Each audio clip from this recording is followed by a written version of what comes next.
सुंदर नगरी नाम के एक छोटे से गांव में धनी राम अपनी 3 बेटियों के साथ रहता था। उसकी सबसे छोटी बेटी बहुत ही सुंदर और गुणवान थी। धनी राम अपनी दोनों बड़ी बेटी उषा और पीकू से भी ज्यादा प्यार अपनी छोटी बेटी सोना को करता था।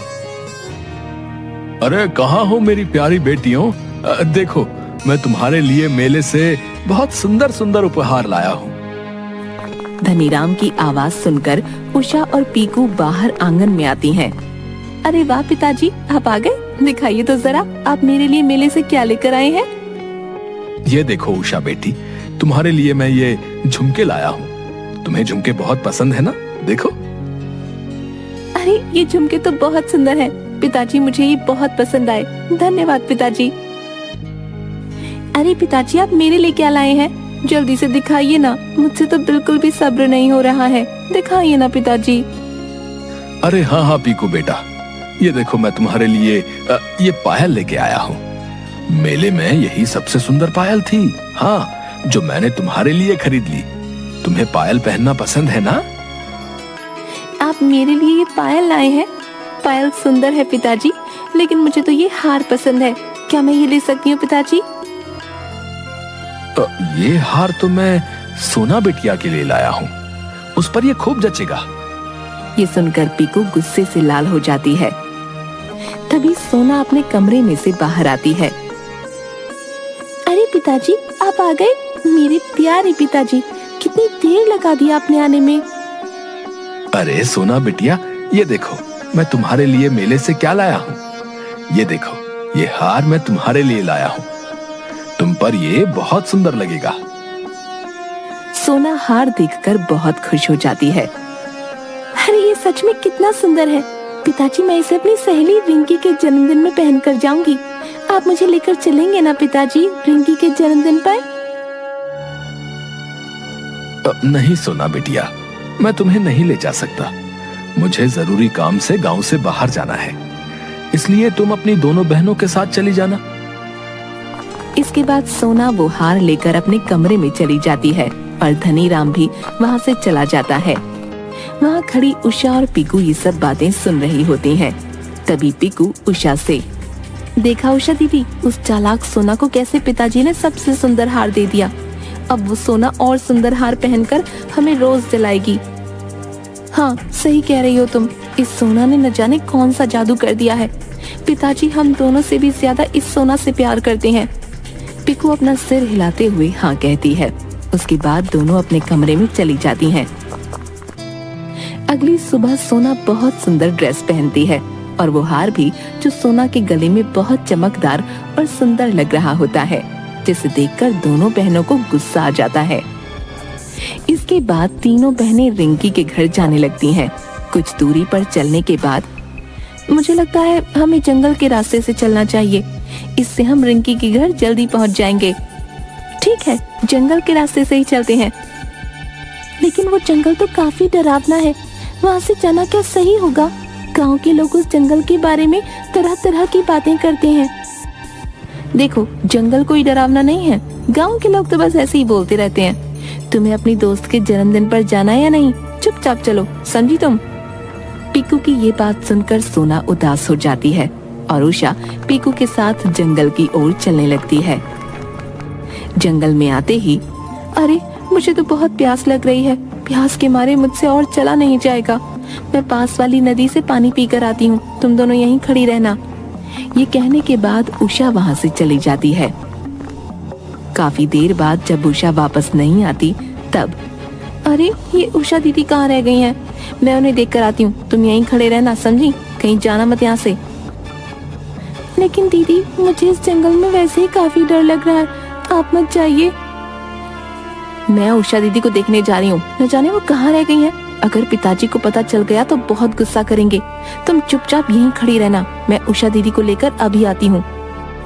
ये बोलकर पीकू वहाँ से चली जाती है। बेचारी सोना जंगल में खड़ी बहुत डर रही होती है। सोना को जंगल में शाम हो जाती है, लेकिन उसकी दोनों बहनें वापस नहीं आती। जब रात तक भी उसकी बहनें नहीं आती तो सोना रोने लगती है कि तभी सोना को जंगल में किसी के आने की आवाज सुनाई देती है। थोड़ी देर बाद सोना देखती है कि एक बहुत डरावनी बुढ़िया जिसकी आंखें लाल होती हैं, उसने काले रंग की साड़ी पहनी होती है। वो सोना की तरफ काफी तेजी से आ रही होती है। मैं तुम्हें नहीं छोड़ूंगी। आज कितने दिन बाद मैं किसी इंसान का मांस खाऊंगी। ये सुनकर सोना डर जाती है और वहां से भागने लगती है और वो डरावनी बुढ़िया उसके पीछे भाग रही होती है। सोना भाग ही रही होती है, तभी उसे जंगल में एक बहुत बड़े पेड़ के तने पर चमकता हुआ दरवाजा नजर आता है, जिसके चारों तरफ बहुत रोशनी होती है। सोना उस चमकते हुए दरवाजे के अंदर चली जाती है। उस दरवाजे के अंदर एक अलग ही दुनिया होती है। वहाँ चारों तरफ सुंदर सुंदर फूल होते हैं और अलग अलग तरह के जानवर। बहुत सारे छोटे छोटे सुंदर पेड़ होते हैं और उन सब के बीच एक बहुत बड़ा और विशाल चमचमाता हुआ एक पेड़ होता है, जिसके ऊपर बहुत सुंदर तितलियां बैठी होती हैं। उस पर रंग बिरंगे फल लगे होते हैं जो देखने में बहुत सुंदर लग रहे होते हैं। उस विशाल पेड़ के सामने बहुत सुंदर नदी भी होती है। सोना ये सब देखकर हैरान हो जाती है। अरे ये कहाँ आ गई मैं? इतनी सुंदर जगह तो मैंने पहले कभी नहीं देखी। सोना नदी के किनारे बैठ जाती है। थोड़ी देर बाद सोना को प्यास लगती है और जैसे ही वो उस नदी से पानी पीती है, तभी सोना को एक आवाज आती है। जादुई पेड़ की नगरी में तुम्हारा स्वागत है सोना। सोना ये आवाज सुनकर चौंक जाती है। फिर आवाज आती है, जादुई पेड़ की नगरी में तुम्हारा स्वागत है सोना। कौन है? यहाँ सामने आओ। कौन पुकार रहा है मुझे? मैं तुम्हारे सामने ही हूँ सोना। मेरा नाम जादुई पेड़ है। इस जादुई पेड़ की नगरी में कोई नहीं आ सकता। यहाँ सिर्फ वही इंसान आ सकता है जिसका हृदय साफ और कोमल होता है। उस विशाल पेड़ की तरफ देखते हुए, ओह, तो ये तुम हो? क्या तुम जादुई पेड़ हो? तुम बहुत सुंदर और विशाल हो। क्या तुम मेरी सहायता कर सकते हो जादुई पेड़? मैं यहाँ से अपने घर जाना चाहती हूँ। मुझे सब पता है सोना। तुम्हारी बहनें तुम्हें इस जंगल में छोड़कर चली गई हैं। नहीं, ऐसा नहीं हो सकता। जरूर कोई बात हो गई होगी। मेरी बहनें मुझसे बहुत प्यार करती हैं। वो ऐसा नहीं कर सकती हैं। और सोना रोने लगती है। चुप हो जाओ सोना, तुम यहाँ सुरक्षित हो। हे सुंदर पेड़, क्या अब मैं कभी अपने घर नहीं जा पाऊंगी? नहीं सोना, तुम जरूर जाओगी, लेकिन मैं तुम्हें इस जंगल से बाहर नहीं ले जा सकता हूँ। जब कोई भला इंसान मेरी इस नदी का पानी पिएगा, तो वही तुम्हें इस जंगल से बाहर ले जा पाएगा। तुम्हें उसका इंतजार करना होगा, और जब तक वो नहीं आ जाता, तुम्हें इसी जंगल में रहना होगा। कुछ देर बाद, हे विशाल पेड़, मुझे बहुत भूख लगी है। सोना, मेरी टहनियों में से एक पत्ता तोड़ो और आंख बंद करके जो भी तुम मांगोगी वही तुम्हारे सामने आ जाएगा। सोना ऐसा ही करती है कि तभी उसके सामने खाने की तरह तरह के मजेदार पकवान आ जाते हैं। जब भी सोना को भूख लगती, सोना ऐसा ही करती। ऐसे जंगल में ही सोना को बहुत दिन बीत जाते हैं। सोना रोज किसी के आने का इंतजार करने लगी कि कब कोई आएगा और उसे उसके घर लेकर जाएगा। एक दिन सोना उस विशाल पेड़ की छाया में बैठी थी कि तभी अचानक एक फूल आकर सोना के सिर पर गिरा। जब सोना उस फूल को अपने हाथ में लेती है, तो उसमें से 2 तितलियां निकलती हैं। सोना उन तितलियों को देखकर बहुत खुश हो जाती है। वो तितलियां उड़ने लगती हैं। सोना भी उनके पीछे भागने लगती है। सोना तितलियों के पीछे भाग रही होती है कि तभी उसे एक बूढ़े आदमी के रोने की आवाज सुनाई देती है, जो बोल रहा होता है, मुझे बहुत प्यास लगी है, कोई तो मुझे पानी पिलाओ। सोना उसके पास जाकर देखती है कि एक बूढ़ा आदमी एक छोटे से पेड़ के नीचे बैठा रो रहा था। वो देखने में काफी डरावना था, जो सफेद कपड़े पहने हुआ था। सोना उसके पास जाती है। कौन है आप? क्यों रो रहे हैं? मुझे बहुत प्यास लगी है, मुझे पानी पिलाओ सुंदर लड़की। लेकिन आप हैं कौन और यहाँ इस जंगल में कैसे आए? मैं विशालगढ़ का राजा अमरदेव हूँ। मैं यहाँ एक बार शिकार करने आया था। मैंने इस जंगल में एक भालू को देखा और उसे अपने तीर से घायल कर दिया। लेकिन वो कोई साधारण भालू नहीं था, बल्कि एक तपस्वी था जो वेश बदलकर तपस्या कर रहा था। उसने मुझे श्राप दिया और मैं एक सुंदर राजकुमार से एक बुरी शक्ल का बुढ़ा इंसान बन गया और तभी से यहीं इस जंगल में कैद हूं। मैं कई सालों से बहुत प्यासा हूं। मुझे पानी चाहिए, लेकिन मैं इस पेड़ के नीचे से उठ नहीं सकता। न जाने कब मुझे इस श्राप से मुक्ति मिलेगी। क्या तुम मेरे लिए पानी ला सकती हो? हाँ, मैं अभी आपके लिए पानी लेकर आती हूँ। और सोना वही उस जादुई पेड़ के पास जाती है और उस पेड़ की टहनी से एक पत्ता तोड़ लेती है। विशाल पेड़ के पास वाली नदी से उस पत्ते में पानी भरती है और उस बूढ़े के पास जाती है। ये लो, तुम ये पानी पी लो। बूढ़ा जैसे ही वो पानी पीता है, अचानक से एक सुंदर युवक के रूप में बदल जाता है। अरे, मैं तो अपने पुराने रूप में आ गया। तुम्हारा बहुत बहुत शुक्रिया सुंदर लड़की। तभी उन दोनों को एक आवाज सुनाई देती है। राजकुमार अमरदेव, तुम श्राप से मुक्त हो गए हो। सोना एक साफ दिल की लड़की है, जिसके हाथ से पानी पीकर तुम दोबारा से अपने असली रूप में आ गए हो। अब तुम ही सोना को इस जंगल से बाहर लेकर जा सकते हो, क्योंकि तुम्हारी एक गलती की सजा तुम्हें मिल चुकी है और तुम्हारा दिल भी सोना की तरह एकदम साफ है।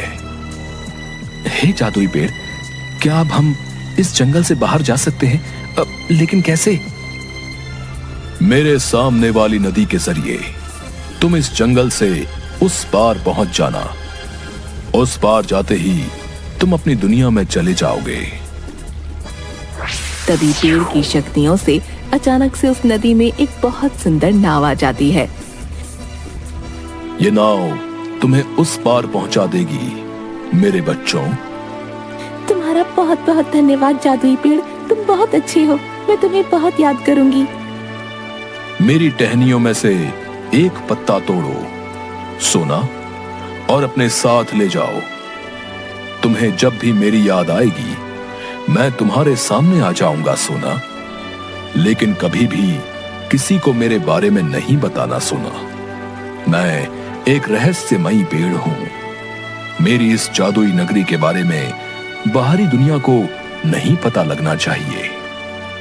ठीक है रहस्यमयी पेड़, मैं कभी किसी को तुम्हारे बारे में नहीं बताऊंगी और न ही तुम्हारी इस जादुई नगरी के बारे में किसी को बताऊंगी। पेड़ अपनी उदास भरी आंखों से दोनों को विदा करता है। इसके बाद दोनों उस नाव में बैठते हैं और फिर से अपने गांव में आ जाते हैं। वो राजकुमार सोना को उसके घर लेकर जाता है। तभी धनी राम अपने घर में उदास बैठा होता है।